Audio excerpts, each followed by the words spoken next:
Peoples party کی قیادت کے سر پہ منڈلا رہا ہے، مگر اسی دوران ایک اور اہم چیز سامنے آئی ہے جو کہ اس سے پہلے اس کا تذکرہ نہیں ہوا تھا لیکن اب تذکرہ ہو رہا ہے، اور وہ شاید اتنا بڑا اسکینڈل ہے جو کہ منی لانڈرنگ اور پاناما کیس کو بھی پیچھے چھوڑ دے، اور وہ ہے اربوں روپے کی پراپرٹی کا اسکینڈل، اور یہ ہے کراچی کا کلفٹن کا علاقہ، کراچی کا مہنگا ترین علاقہ، اور یہ شاید آنے والے دنوں میں ایک بہت بڑی سٹوری بن کے سامنے آئے گی جس پر نیب اور دیگر تحقیقاتی ادارے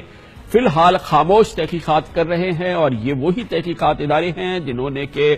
منی لانڈرنگ کیس اور سمٹ بینک کی بھی بڑی خاموشی سے انویسٹیگیشن کی اور اب سامنے آ چکی ہے، اور یہ معاملہ جو ہے یہ اس سے بھی زیادہ سنگین ہے، یہ کیونکہ اس کی لوکیشن، اور یہ لوکیشن ہے، یہ پراپرٹی ہے کراچی کے مہنگے ترین علاقے کلفٹن میں بلاول ہاؤس کے اطراف میں 1000 سے 4000 گز کے 46 بنگلوں اور پلاٹس کا یہ معاملہ ہے جن کے آس پاس کی سڑکیں اور پارکنگ ایریا ملا کر اس کو مجموعی رقبہ اس کا تقریباً 65,000 گز بن چکا ہے، اور اب اس کو ایملگمیٹ کرنے کی کوشش پچھلے کئی سال سے جاری ہے، گویا کہ اس کو ملا کے ایک بنا دیا جائے اور پھر اس پہ شہر کا سب سے بڑا کمرشل پلازا بنایا جائے، اور اس سلسلے میں جو اقدامات ہیں یہ مسلسل ہو رہے ہیں اور کئی سالوں سے ہو رہے ہیں۔ اربوں روپے کی اس پراپرٹی کے مالکان اور ان کی آمدنی کے ذرائع کا سراغ اب لگایا جا رہا ہے، کیونکہ ایک منصوبے کے تحت پچھلے کئی سالوں میں اس بلاول ہاؤس کے اطراف کے تمام گھروں کو خریدا گیا ہے، اور کہیں اونے پونے داموں میں خریدا گیا ہے، کہیں دھوس دھمکی دے کے خریدا گیا ہے، مگر بلاول ہاؤس کے اطراف کے تقریباً تمام گھروں کو خرید لیا گیا پچھلے چند سالوں میں۔ اطلاعات کے مطابق یہ سب کچھ ہوا ہے زیڈ جی پرائیویٹ لمیٹڈ کے حوالے سے، اور بعض ماہرین کہتے ہیں کہ زیڈ جی پرائیویٹ لمیٹڈ وہی کمپنی ہے جس کا ذکر سمٹ بینک میں بھی آ چکا ہے۔ اس گروپ کے چیف ایگزیکٹو سندھ کی سب سے با اختیار اور سب سے طاقتور ترین سیاسی شخصیت کے صاحبزادے ہیں، جبکہ اس گروپ کے ڈائریکٹر اس شخصیت کی ہمشیرہ ہیں۔ یہ نام جو ہے یہ عام ہی گردش کر رہے ہیں۔ بلاول ہاؤس کے آس پاس واقع ان بینگلوز اور پلاٹس کو 2008 سے لے کر ایک ایک کر کے ان کے مالکان کی کہیں مرضی سے، کہیں مرضی کے بغیر، کہیں خواہش کے برخلاف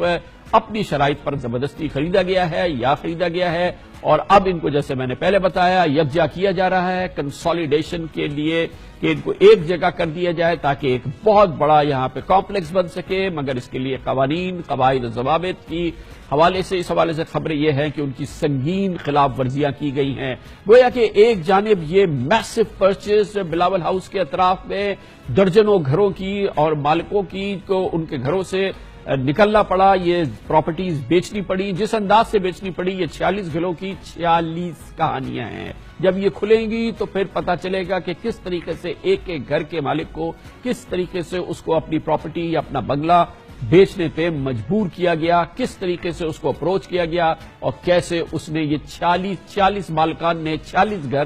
بلاول ہاؤس کے اطراف میں بیچے ہیں۔ اطلاعات کے مطابق ایک لین کے 1 سے 5 نمبر کے 4 پلاٹس کو یکجا کر کے پہلے ایک پلاٹ بنایا گیا، جبکہ ان میں پلاٹ نمبر 2 شامل نہیں تھا، اور یہ تمام کام سندھ بلڈنگ کنٹرول اتھارٹی کے سابق ڈائریکٹر جنرل، پاکستان کے مانے جانے کرپشن کے آئیکن منظور قادر کاکا کیا کرتا تھا۔ منظور قادر کاکا جو کہ اب کینیڈا میں اپنے اربوں روپے کی اس دولت کا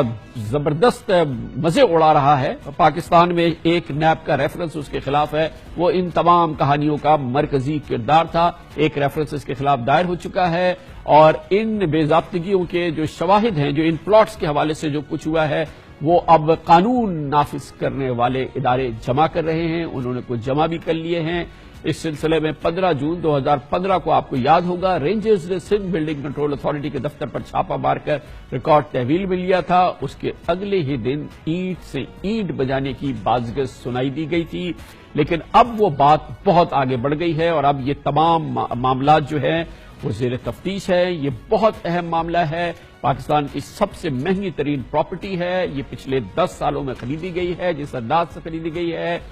کیسے خریدی گئی، اس کے لیے سرمایہ کیسے آیا، اس کے لیے جس کمپنی کو استعمال کیا گیا اس کی اپنی پوزیشن کیا ہے، پھر ان پلاٹس کو کس طرح سے ٹریٹ کیا جا رہا ہے، ان تمام امور پہ بات کرتے ہیں۔ کراچی کے نامور سول رائٹس ایکٹیوسٹ ہیں سابق ایڈمنسٹریٹر بھی رہ چکے ہیں کراچی کے محترم فہیم زمان خان ہمارے ساتھ موجود ہیں. تحقیقاتی صحافت میں بھی اب فہیم زمان خان صاحب بہت ماشاءاللہ نام. سٹوری تو کافی بڑی ہے فہیم زمان صاحب, بلاول ہاؤس اور پھر اس کے اطراف کا یہ پورا علاقہ. میری کامل صاحب میرے لیے یقین جانیے یہ کوئی سٹوری نہیں ہے, کوئی خبر نہیں ہے. 2008 سے ہو رہا ہے, جس جگہ پہ یہ سب کچھ ہو رہا ہے پیچھے رینجز کا بھی علاقے کا جو ڈسٹرکٹ وہ ہے پیچھے ہے, KDA کا دفتر, اینٹی ٹیررسٹ کورٹس, ہسپتال, سارے کے سارے وہاں پر ہیں. فہیم صاحب دیکھیں وہ کوئی رینجرز کے دفتر میں تو قبضہ نہیں کر رہا ہے, وہ اینٹی ٹیررسٹ کورٹ مگر پہ تو قبضہ نہیں پورے کر رہا علاقے ہے. میں اب وہ بنگلے خرید رہے ہیں بھائی, پراپرٹی خرید رہے ہیں تو کیا. مگر جب آپ بنگلے خریدنے جاتے ہو اور اگر میں اپنا بنگلہ نہیں بیچنا چاہوں تو میں کسی کے پاس تو جاؤں گا نا, اور جو لوگ آس پاس ہوتے ہیں انہی کے پاس جاتا ہوں.